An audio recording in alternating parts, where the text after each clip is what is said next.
बच्चों, ऑनलाइन कक्षा में हिंदी व्याकरण के अंतर्गत आज मैं उपस्थित हूँ लेकर लिंग भाग 1।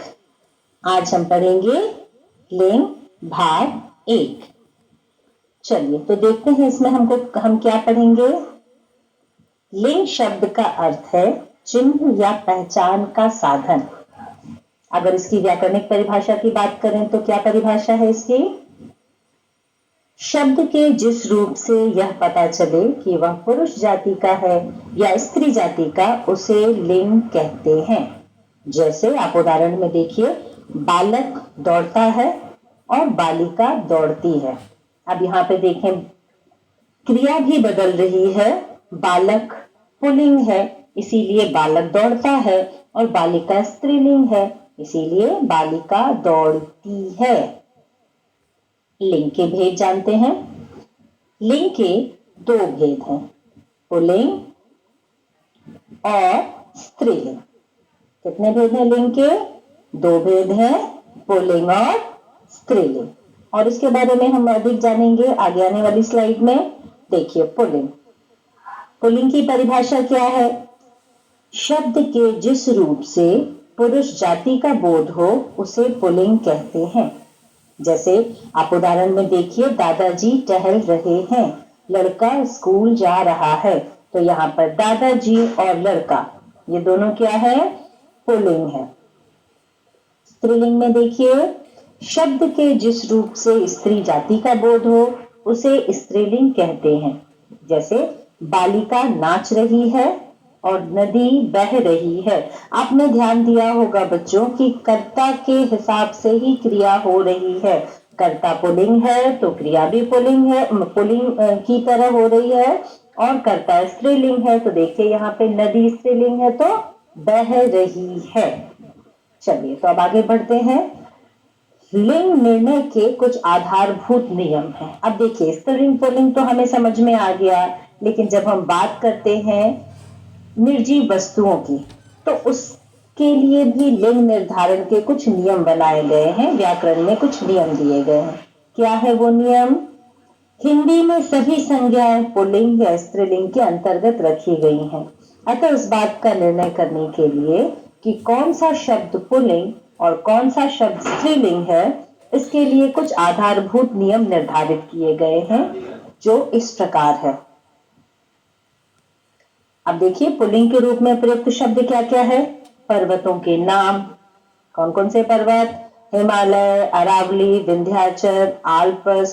धातुओं के नाम, सोना, पीतल, लोहा, तांबा। अब इसमें अपवाद क्या है? मणि और चांदी। मणि और चांदी स्त्रीलिंग होते हैं। हम कहते हैं ना चांदी की पायल, तो चांदी यहाँ पे क्या होगा? स्त्रीलिंग। ये अपवाद है। शरीर के अंगों के नाम देखिए, हाथ, पैर, दांत, अंगूठा। इसमें अपवाद क्या है? उंगली, हथेली, त्वचा। कहते हैं मेरी त्वचा, मेरी उंगलियों पे देखो, मेरी उंगलियों के निशान बन गए, मेरी हथेली में आज बहुत खुजली हो रही है, जरूर पैसा मिलने वाला है ना? तो इस तरह जब हम वाक्य प्रयोग करते हैं तो हम समझ जाते हैं कि ये स्त्रीलिंग है। अब आगे देखें, ग्रहों के नाम, सूर्य, चंद्रमा, राहुल, बुध, मंगल। इसमें अपवाद क्या है? पृथ्वी, इसीलिए पृथ्वी हमारी माता है। महीनों दिनों के नाम, वैशाख, श्रावण, जून, बुधवार, बृहस्पतिवार, शनिवार, रविवार। वर्णमाला के अक्षर देखिए, अ, आ, उ, यानी कि छोटा उ, बड़ा उ, क, ख, ग, घ, त, प। इसमें अपवाद क्या है? छोटी ई, बड़ी ई और री, ये तीनों स्त्रीलिंग हैं। अब स्त्रीलिंग के रूप में प्रयुक्त शब्दों को जानते हैं। नदियों झीलों के नाम, जैसे सरस्वती, गंगा, कावेरी, यमुना, चिल्का, नैनी, सुखना, ये सब स्त्रीलिंग है।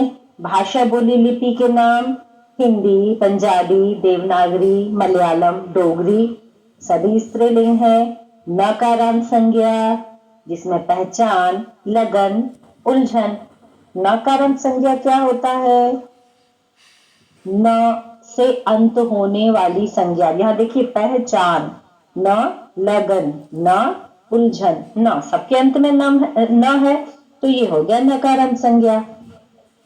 अब अगला देखिए त ख अंत वाली संज्ञा, जैसे रात, बात, लात, राख, भीख, कोक। ईकारांत तत्सम संज्ञा, हानि, शांति, समिति। आकारांत संज्ञा क्या क्या है? परीक्षा, सभा, दया, कला, आशा, सूचना।